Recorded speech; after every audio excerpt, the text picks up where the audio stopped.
Arrojado Lisboa é o primeiro rotariano brasileiro que assumiu a posição de diretor no Rotary Internacional. Ele não foi presidente, ele foi diretor de Rotary Internacional.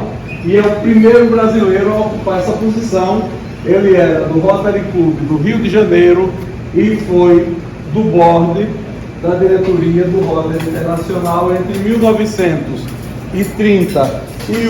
e 1933. Esse período aqui é um período importantíssimo, porque é o período que, sob o estímulo dele, o Rotary vai se expandir para Sergipe, para João Pessoa, para Curitiba, para Fortaleza, Manaus, Vitória, Araraquara, Joinville e Santa Maria do Rio Grande do Sul. Tudo por estímulo do trabalho de Miguel Arrojado Lisboa, né, que jogou um peso muito importante como dirigente, um dos dirigentes do Rotary Internacional. Uns anos depois que ele fez esse trabalho, o Rotary continuou se expandindo graças à ação de Lisboa. E há um fato que acontece logo depois, 3 anos depois que ele sai, que é a visita de Paul Harris ao Brasil. Paul Harris vem ao Brasil em 1936, acompanhado da esposa Jean. Quando ele veio, Getúlio Vargas presidia o Brasil. E Vargas recebeu Paul Harris no Rio de Janeiro e tratou Paul Harris com as mesmas honras com que são tratados os chefes de Estado. Ele e a esposa dele. Paul Harris voltou do Brasil encantado com o Brasil, encantado com o que viu em São Paulo e dizendo que antes de vir para cá tinham dito a ele que o Rio de Janeiro era uma cidade muito bonita. Ele volta, dá uma entrevista na volta, antes de estar embarcando, dizendo que ele não achou o Rio de Janeiro uma cidade muito bonita. Ele considerou o Rio de Janeiro a cidade mais bonita do mundo, que ele nunca tinha visto uma cidade tão bonita em toda a sua vida. Ele se deslumbrou com o Brasil e ele foi bem recebido pelo governo Vargas. Ele deu entrevista no programa da época que se chamava A Hora do Brasil, que nós conhecemos, continuou existindo, a Voz do Brasil, um horário oficial no rádio, na era do rádio, que prendia todos os brasileiros para ouvir aquela programação. E um ano depois da visita de Paul Harris, o Rotary chega a Alagoas em 1937 com a criação do Rotary Club de Maceió. A gente vai ver avançar e acontecer uma coisa importante em 37 e 39. Entre 37 e 39, Armando de Arruda Pereira assume uma diretoria no board do Rotary Internacional e em 1940 ele se torna o primeiro brasileiro a presidir o Rotary Internacional. Armando de Arruda Pereira é uma liderança muito importante da sociedade paulista nesse período.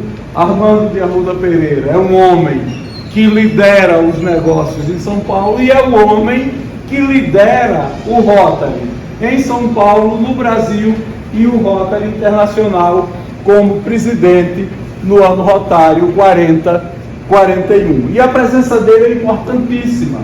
No ano rotário de Armando de Arruda Pereira, foram criados no Brasil 15 novos clubes de Rotary durante o período em que ele era presidente do Rotary Internacional. É um crescimento significativo em um único ano, com a criação de 15 novos clubes. E além disso, nesse período, desde que ele assumiu a posição de diretor de Rotary Internacional, aconteceu muita coisa, e uma das coisas que chamou a atenção do mundo para o rotarismo brasileiro é que em 1938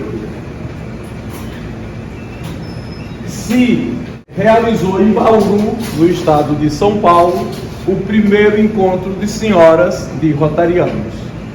Lembremos, nesse período, começa a ganhar força um movimento que foi muito importante e que começou a mudar de rumo depois que o Rotary admitiu que as mulheres poderiam ser rotarianas, que foi o movimento de criação das casas da amizade.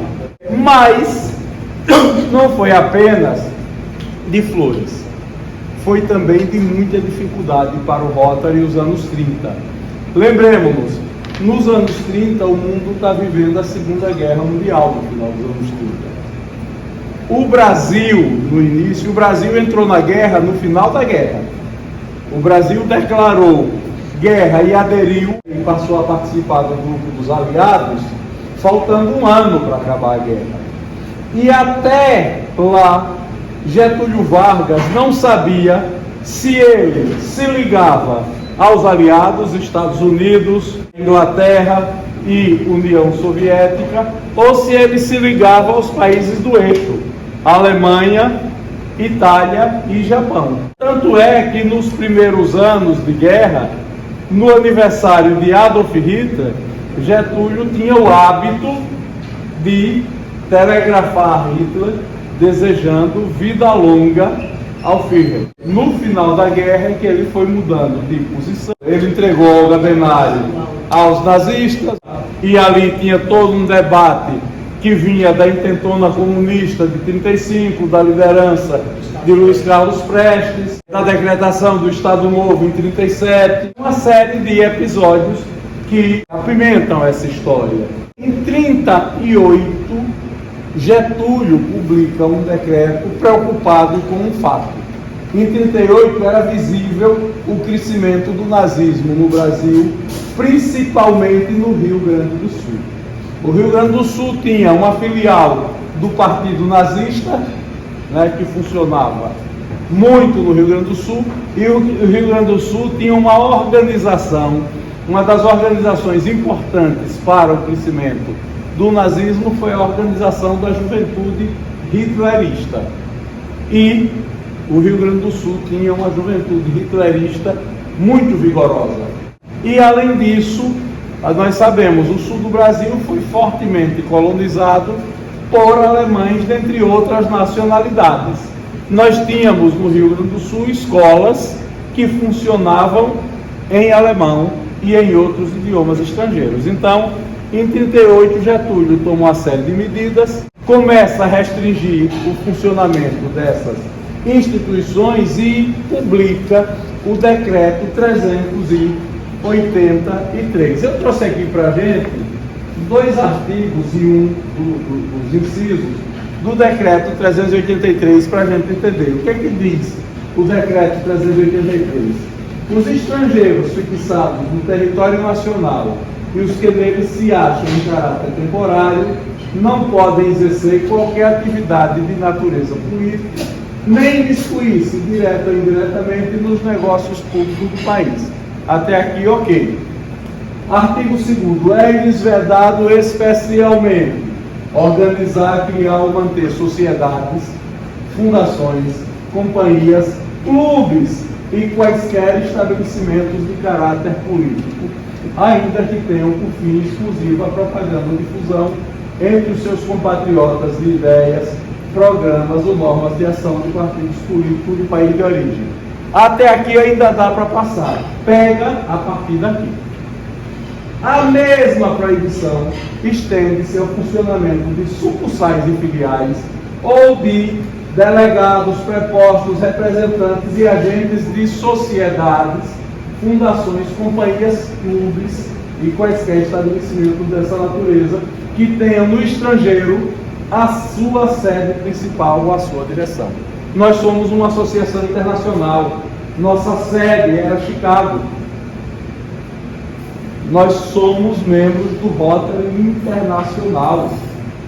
E isso espantou o Rotary no Brasil. Como espantou várias outras sociedades que tinham ligações internacionais. E nesse período, com medo do que viria, porque a guerra estava em efervescência, vários rotarianos se afastaram dos seus clubes, vários clubes deixaram de funcionar, temendo a força desse decreto de Getúlio Vargas. Foram muitos os clubes que encerraram ou que suspenderam suas atividades nesse período. Isso é consequência do Estado Novo, que é de novembro de 37, e somente a coisa ganha um pouco de luz por pressão de determinadas lideranças de Rotary, que, junto com outros grupos, conseguem que em agosto, dia 2 de agosto de 38, o ministro da Justiça publique um despacho amenizando a aplicação desse decreto 383. Esse despacho faz uma série de concessões que ajudaram a normalizar o funcionamento de clubes como o nosso Rotary e também faz algumas sugestões cívicas. Os estudiosos da história de Rotary costumam dizer o seguinte: uma coisa que para nós é habitual e protocolar, aplaudir o pavilhão nacional no início e no final da reunião.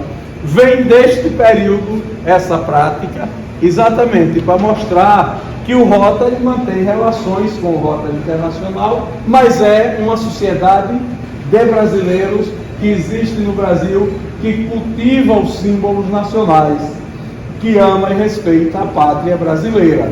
Os laços de dependência dos clubes de Rotary brasileiros são transformados em laços de cooperação e não mais de subordinação. É isso que fica pactuado e que o Rotary volta a se reerguer e a se recuperar. A gente sabe que o Brasil entra na guerra em 1942 e, não obstante isso haver freado muito a expansão do rotarismo no Brasil, também nós temos boas notícias em 1942, como, por exemplo, a fundação do Rotary Club de Penedo, que é de 1942, em 15 de outubro de 42. Mas o fato é que o ambiente vai se acalmar e o Rotary vai voltar a crescer no Brasil a partir de 1945, com o fim da guerra